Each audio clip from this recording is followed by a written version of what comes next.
Have you ever felt that the most dangerous people are the quiet ones? The ones who don't argue, don't explain, and yet everyone senses their power. Like a predator that doesn't growl, just watches. Like a calm sea that hides a storm beneath. True power isn't noise, it's control. It's silence that unsettles. Stay, and you'll understand why.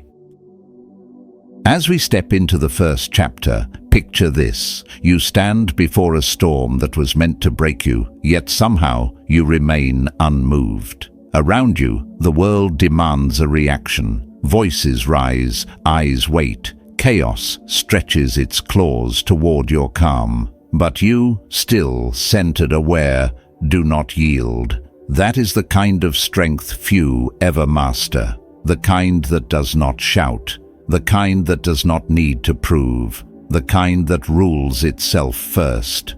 The greatest power you can ever hold is not the power to control others, but the quiet dominion over yourself. It's easy to imagine strength as fire, rage, dominance, speed, but real power is water. It adapts, flows, and never loses its depth. When your enemies provoke you, when they throw their insults, their traps, their noise, the instinct is to strike back, to defend your worth, to prove that you are not weak. But the moment you react emotionally, you have already surrendered the throne. They pull your strings, and you dance. You think you've answered them, but in truth, they've commanded you. Nothing unsettles an enemy more than someone they cannot provoke. They expect noise, they expect anger, they expect to own your attention. But when their words meet silence, when you stay composed, unreadable, indifferent, they lose their footing. It is as if they are fighting a shadow, and the harder they swing, the emptier their blows become. You become the mirror in which their insecurity stares back at them. Marcus Aurelius wrote, "The nearer a man comes to a calm mind, the closer he is to strength." Calm is not passivity. It is not weakness. It is a weapon forged in restraint. The Stoics knew that anger is the surrender of reason, that every reaction born of emotion is a small death of wisdom. The strong man does not seek revenge. He does not shout to reclaim control. He returns to himself, holds the line within, and lets the world's noise collapse under its own weight. I once knew a man named Victor. He worked with someone whose hobby was provocation. Every meeting, every conversation, this man would find a way to needle him, sarcastic remarks, open challenges, subtle jabs. At first, Victor fell for it. He argued back, defended himself, showed his frustration. And every time he did, the other man smirked. He had found a lever. But one day, Victor realized the truth. The enemy wasn't his colleague. It was his own reaction. So he stopped feeding the fire. The next time an insult came, he met it with silence. No flinch, no defense, just calm presence. Something shifted. The provocations became clumsy, then desperate, then non-existent. The man who once sought to dominate him grew uneasy, because you cannot manipulate someone who no longer reacts. Victor had mastered the art of quiet control, and in doing so became untouchable. To reach that place, you must first recognize your triggers, know what unsettles you so you can see it coming. When anger stirs, pause, breathe.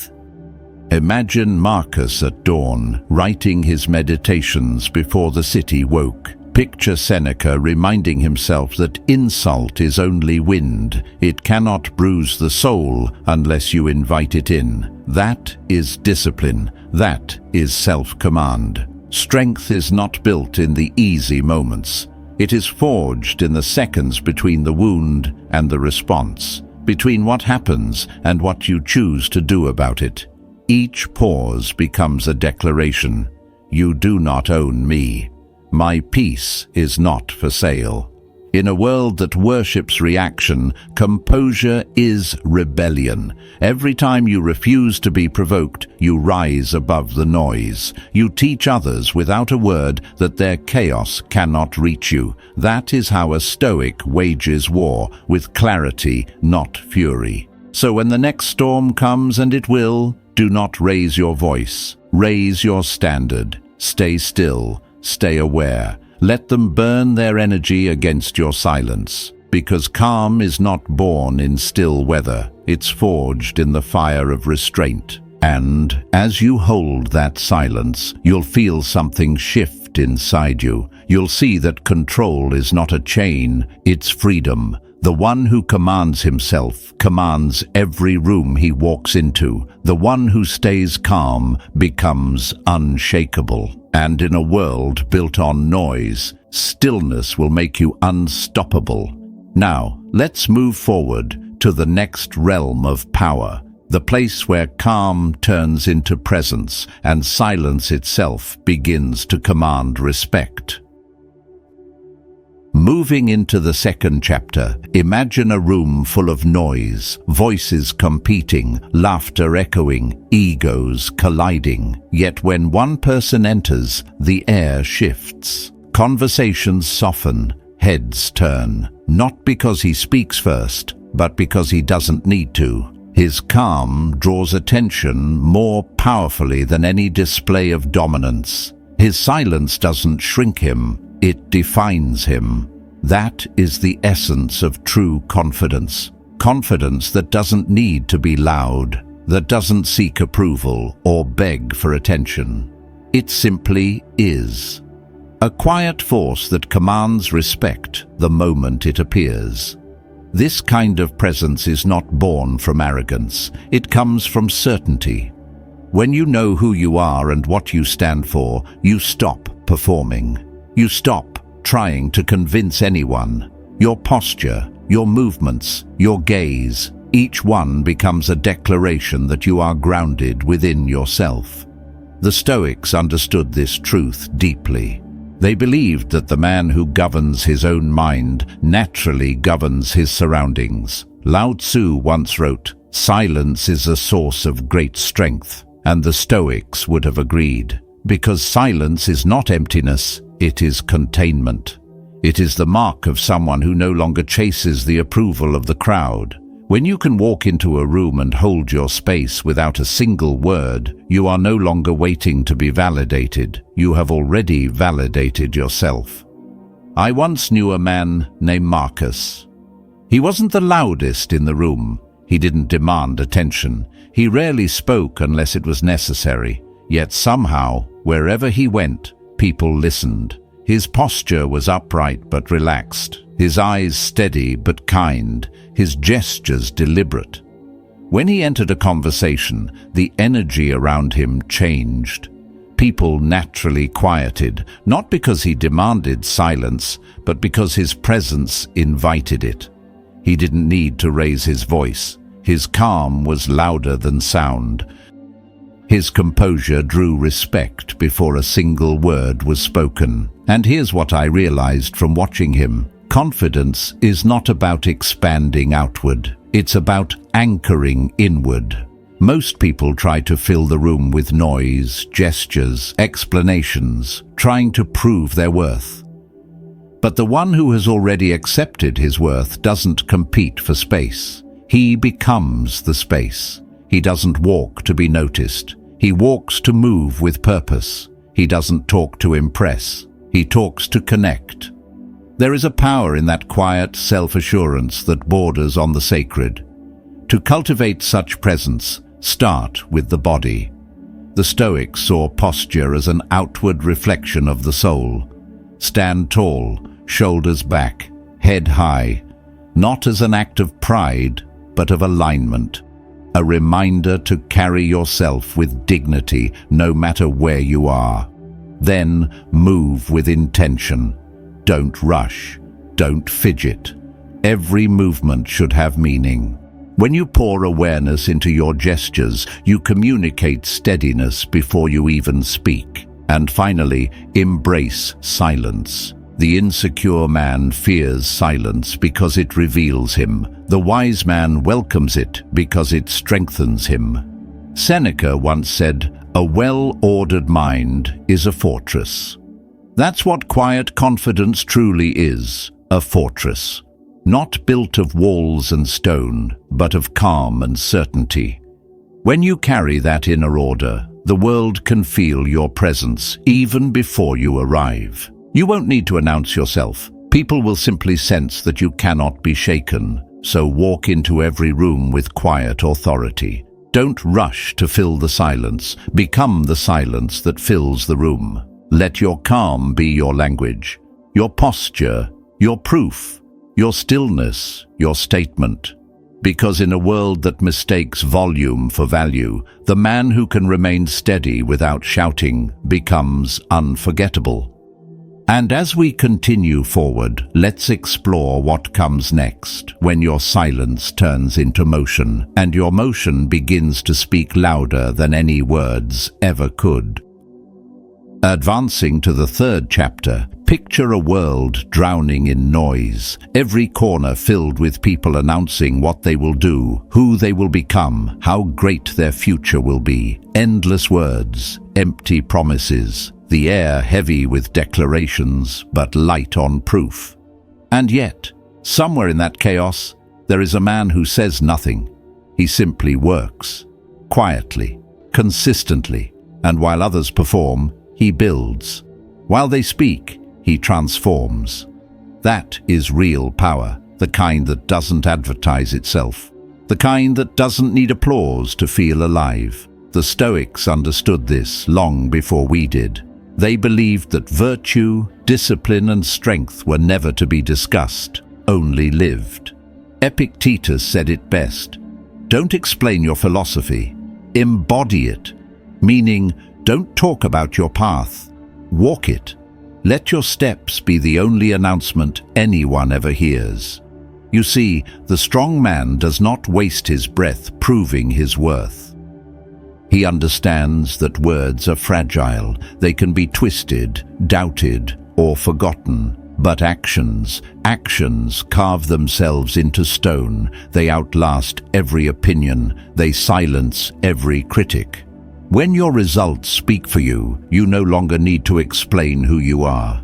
The evidence of your life will say it louder than your tongue ever could. I once knew a man named Adrian, brilliant in thought, ambitious in dreams. He was always talking about the empire he would build, the success waiting for him just over the horizon. People admired his words at first. They sounded sharp, visionary, alive. But months passed and nothing changed. No results, no discipline, just repetition of promises. Gradually, admiration turned to polite indifference. His words became air. Then one day, something shifted. He grew silent. He stopped announcing, stopped explaining, stopped waiting for validation. Instead, he began working, quietly, methodically. Each day, he chipped away at his goals. Weeks turned into months, and slowly, people began to notice, not because he told them to, but because transformation has a gravity of its own. The same people who once dismissed him now spoke his name with respect. His success was no longer a theory, it was reality. His silence had become his proof. There's a lesson in that story, a lesson carved into the heart of Stoicism. The wise do not compete in the marketplace of noise. They build their temple in silence. Because when you focus on action, explanation becomes irrelevant. You don't need to convince anyone of your worth. Your consistency does it for you. Your discipline speaks louder than any argument. Your persistence becomes your reputation. Marcus Aurelius reminded himself daily, waste no more time arguing what a good man should be. Be one. The same is true for strength. Waste no time convincing the world you're capable. Show it, deliver, execute. Let your calm persistence echo louder than the loudest voice in the room. To master this, you must embrace three truths. First, consistency is the foundation. Even the smallest effort, repeated with intention, grows into unshakable momentum. Second, excellence is your standard. Do not settle for mediocrity. Sharpen your craft until precision becomes your signature. And third, resilience. Challenges will come. People will doubt you, but their disbelief is irrelevant. The Stoic builds through resistance, not around it. Each obstacle becomes proof of his endurance. In the end, your enemies may argue with your words, but they cannot argue with your results. Results end debates. Results command silence. Results make even the proudest skeptic listen. So stop explaining. Stop announcing. Stop trying to be understood before you have acted. Let your discipline speak in the language of progress. Let your work become your introduction. Let your transformation be the story others tell. Because when your actions roar, words are no longer needed. The world will see, and even your enemies will understand, silently, that you were never to be underestimated. And from here, we move into something even more profound. How to remain untouchable when the world tries to provoke you, and how calm becomes the weapon that no opponent can defeat. Entering the fourth chapter, imagine someone throwing a stone into a calm lake. The ripples spread wide, disturbing the surface, but only for a moment. Soon, the water returns to stillness, as if nothing ever happened. That is the nature of a disciplined mind. A mind that refuses to react to every stone thrown at it. And yet, most people spend their lives chasing those ripples, letting every insult, every word, every opinion disturb their peace. They think they're defending their honor, but in truth, they're handing it away.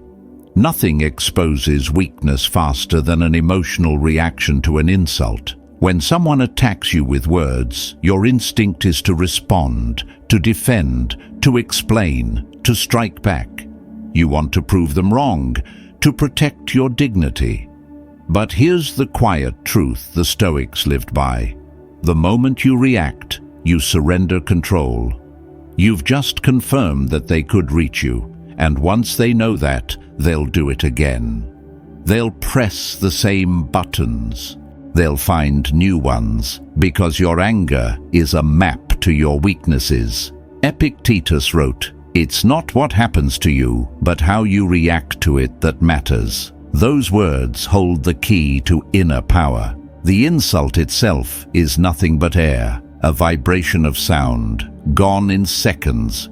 It has no weight until you pick it up, give it meaning, and make it part of you. The wise man doesn't deny that insults exist. He simply refuses to carry them. I once knew a woman named Celeste. She worked in an environment where subtle cruelty wore a polite face. A colleague of hers, jealous, clever, and small-minded, made it a daily mission to provoke her. A sarcastic comment here, a disguised insult there. At first, Celeste did what most would do. She defended herself, argued back, tried to prove she wasn't what they said she was. But every time she reacted, the attacks grew sharper. Her reaction became the entertainment. Until one day, something changed. She stopped playing. The next time an insult came her way, she didn't flinch. She didn't look offended, didn't rush to explain. She simply carried on as if nothing had been said. And for the first time, her tormentor looked confused. The next week, another jab. Again, silence. Again, composure. Slowly, the provocations lost their flavor. Without reaction, they starved. The insults died of neglect. What Celeste discovered wasn't apathy, it was mastery. She realized that the real battlefield wasn't the conversation, but her own emotions. Once she ruled those, no one could touch her. That's what indifference truly means in Stoicism, not coldness, not detachment from life, but clarity. a calm refusal to let others dictate the rhythm of your soul. When you remain unmoved, you take back what they wanted most: your attention, your peace, your control. The Stoics compared anger to a disease of the mind, a temporary madness that blinds reason. Seneca warned, "Anger, if not restrained, is often more harmful to us than the injury that provokes it." And he was right. Every emotional outburst is a small surrender, a moment where we forget who commands the inner citadel. So when words are thrown at you, remember this: an insult is powerless unless you breathe life into it. If you react, you make it real. If you stay calm, it disappears into the air it came from. The strongest man is not the one who strikes hardest. It's the one who doesn't flinch at all. How do you reach that level of composure? Begin with awareness. When you feel the sting of an insult, pause, breathe. Remind yourself that your response is your choice. No one can take that from you. Then, practice emotional discipline. Speak only when it serves purpose, not pride. And finally, cultivate indifference. Not every comment deserves a reaction. In fact, silence is often the sharpest response of all. Let them mock, let them whisper, let them try to shake you. It doesn't matter. Their words only matter if you decide they do. Stay still, stay unshaken, and you'll notice something profound. The moment you stop reacting, they lose their power and you reclaim yours. From here, we move deeper into the art of control, not over emotion, but over perception. The question is no longer how to silence others, but how to remain unreadable to them. At this stage, imagine standing in a crowd where everyone is speaking too loudly, revealing too much, hoping their words will buy them trust. They talk about what they plan to do, who they dislike, what they fear. But as they reveal themselves, they give away more than they realize. The more they speak, the easier they become to read, the easier they are to control. The world is full of people who hand over their power through their own openness and never even notice it happening. Power is not just in what you do, it's in what you allow others to know. The moment people can predict you, your emotions, your weaknesses, your desires, they gain leverage. They know which strings to pull, which words to use, which illusion of praise can lead you exactly where they want.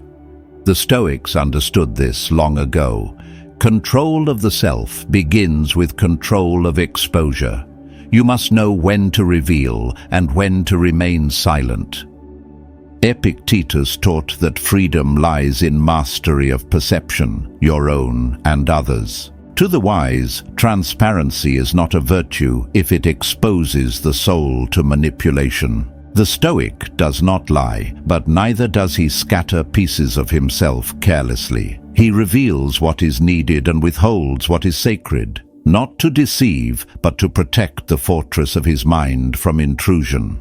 I once knew a man named Daman, charismatic, intelligent, generous with his words. He believed that being open meant being genuine, that sharing his struggles and ambitions would make others trust him. He would talk freely about his doubts, his frustrations, even his goals. At first, people seemed to admire him, but slowly, that openness became his weakness. Each confession armed those around him with information they could use.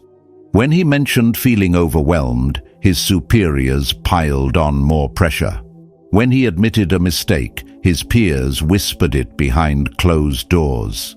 His transparency, meant to build bridges, had built traps instead. One day, he decided to change. He began speaking less. He listened more. When people asked about his plans, he smiled and gave nothing away. When challenges came, he didn't complain. He adjusted. Slowly, something shifted. The same people who once used his words against him began treating him with caution, even respect. They couldn't predict him anymore. He had become unreadable.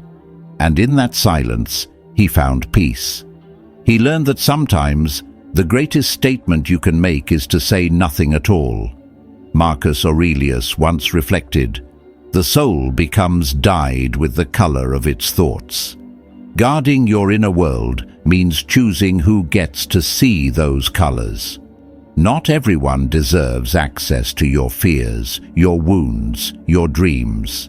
Some will honor them, others will weaponize them, and you must know the difference. So how do you protect your power? First, be mindful of what you share. Words once spoken cannot be retrieved. Not everyone who listens deserves the truth. Second, embrace mystery. The unpredictable cannot be controlled. The unreadable cannot be manipulated. And third, use your strength with strategy. Reveal power when necessary.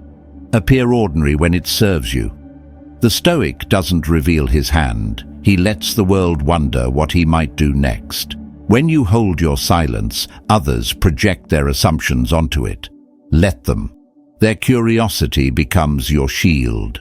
Their confusion becomes your advantage. True control is not about deception, it's about discretion. It's about understanding that your peace, your plans, your inner life are sacred ground, and not everyone should be allowed to walk there.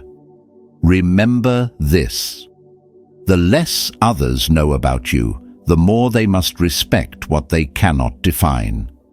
Protect your inner citadel. Keep your thoughts guarded and your plans quiet.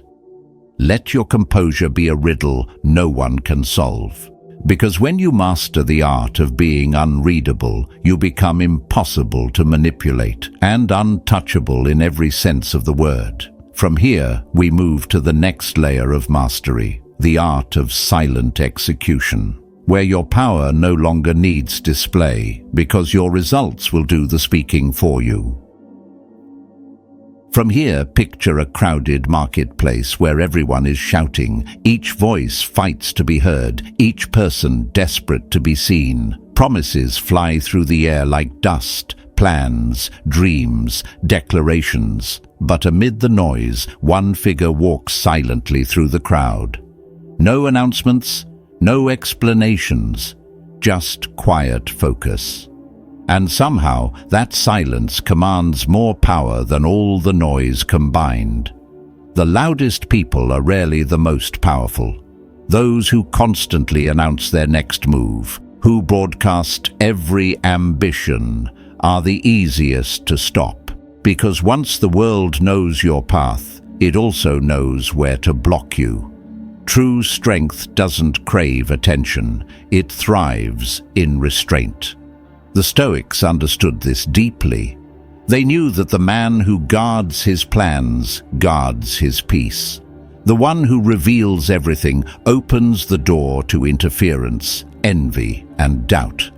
There is something sacred about moving in silence. It's not secrecy, it's strategy. It's the discipline of the mind that says, I don't need to prove what I'm building. I'll let the results speak for me. Marcus Aurelius reminded, waste no more time arguing what a good man should be. Be one. The wise don't justify their dreams. They act, they execute. And when success arrives, they stand quietly, knowing that their work has already said everything that needed to be said. Let me tell you a story. I once knew a woman named Naomi. She was talented, ambitious, and full of ideas. Whenever she began something new, she couldn't wait to share it with friends, colleagues, anyone who would listen.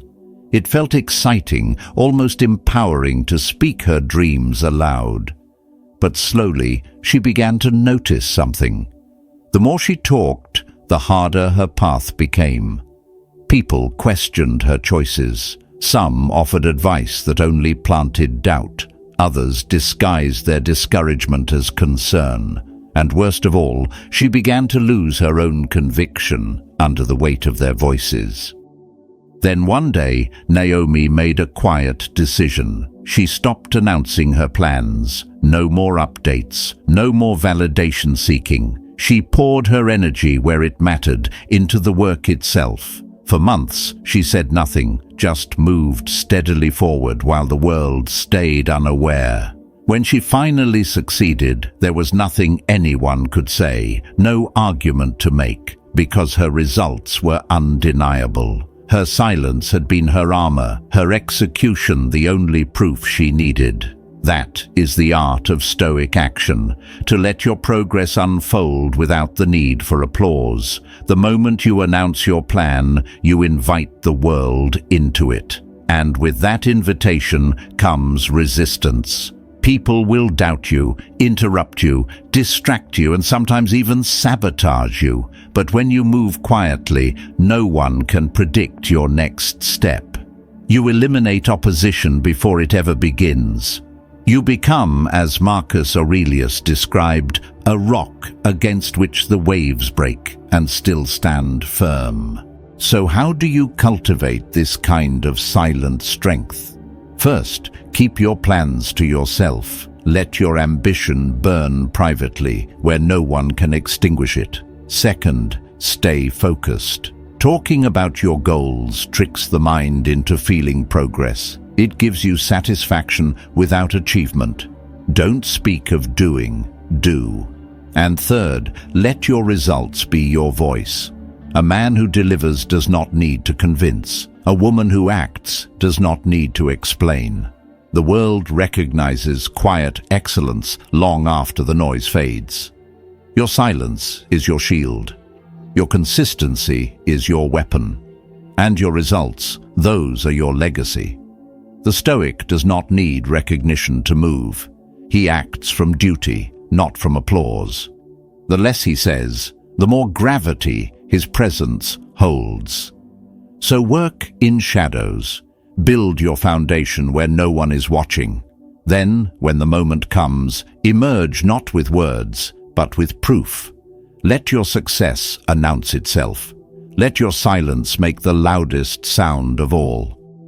And as we step into the final chapter, we arrive at the ultimate expression of Stoic power, not just silence or strategy, but authenticity. The courage to be entirely yourself, without apology, in a world desperate to make you someone else. Entering the final chapter, imagine standing in a room where everyone is wearing masks, each smile rehearsed, each opinion adjusted to fit the crowd. You can feel the weight of performance in the air, people trying to blend in, to please, to be accepted. And then someone walks in who simply doesn't play the game. No pretense, no disguise. They speak with calm conviction. They don't apologize for their truth. The room shifts. That quiet defiance, rooted not in arrogance but authenticity, commands more respect than all the noise combined. There is nothing more powerful than a person who refuses to apologize for who they are. The world teaches conformity. It rewards imitation. It punishes difference. From childhood we're told to fit in, to smooth our edges, to think less, question less, feel less, because comfort prefers sameness. But the Stoics understood the tragedy of such surrender. They believed that every man and woman was born with a logos, a divine reason, a unique order within the soul. To betray that nature for approval is to live as a shadow of yourself. Most people are desperate to be liked. They shrink to fit rooms too small for their spirit.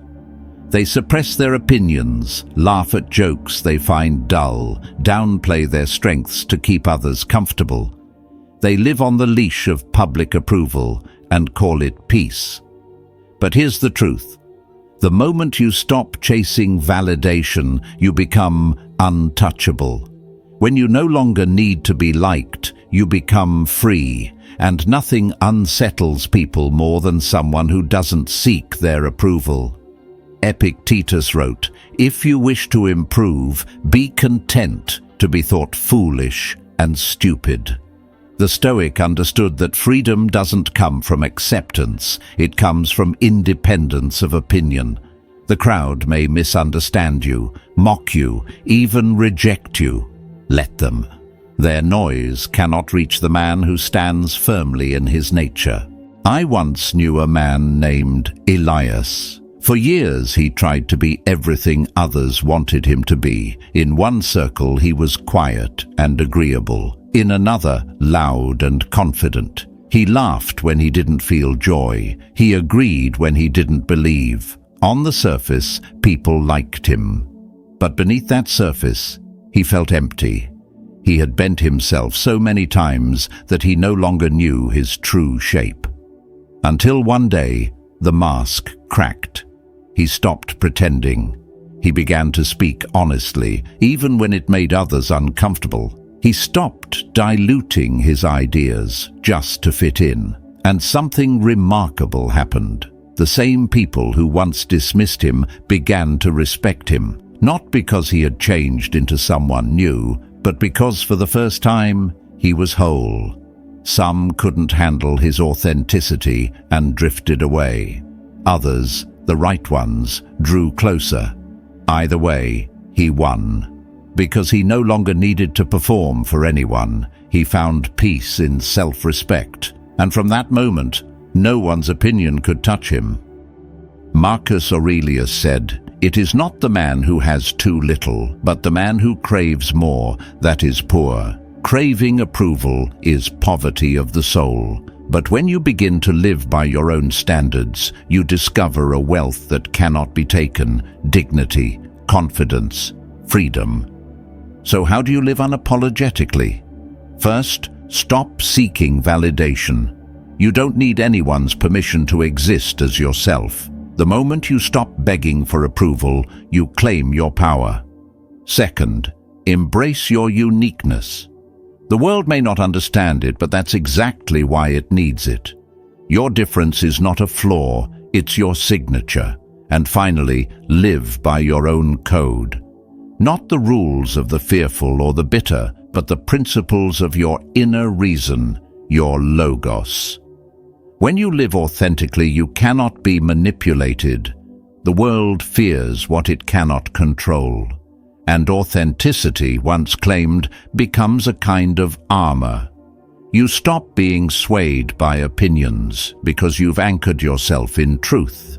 Be unapologetically yourself. Stand firm in who you are. Let your words, your silence, and your actions reflect your nature, not their expectations. Some will admire you, others will leave. Either way, you win, because the one who stands alone in truth stands stronger than 1,000 who live in imitation.